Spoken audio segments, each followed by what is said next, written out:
This is our first trip with Erasmus for my school and my students, and it's been a joy for 4 days. Extremely important for them to challenge themselves to move to another country for 5 days and live in other families. I think it's great for them to try to adapt to other cultures and see how they live and the things that differs from the Swedish routines, and for them to also speak a lot of English all the time.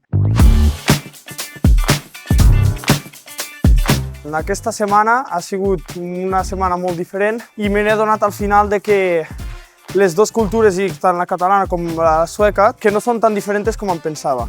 It would be fun to try new culture, new food, learn new language, make new friends and find new people and explore everything in Spain. Compartir i crear noves amistats, a la vegada anar aprenent l'anglès i conviure amb una altra cultura o amb diferents maneres de pensar, aprenent noves coses. We go to Barcelona. It was really fun, and then on the night we had birthday party and it was really fun. Our friend had birthday, so we celebrate her and it was very fun, and yes, together like everyone.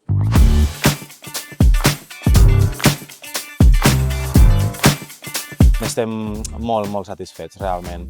És un contrast de cultures, un xoc d'hàbits, de diferents formes de veure les coses, i és intentar trobar la manera de connectar entre els propis alumnes, veure diferents formes d'entendre el món, i això creiem que és un aprenentatge espectacular. I els nostres propis alumnes també s'han de veure forçats a ser autònoms, a oferir la seva casa a unes persones que en un primer moment són estranyes. Tenir-los a casa una setmana ha estat a casa nostra molt agradable.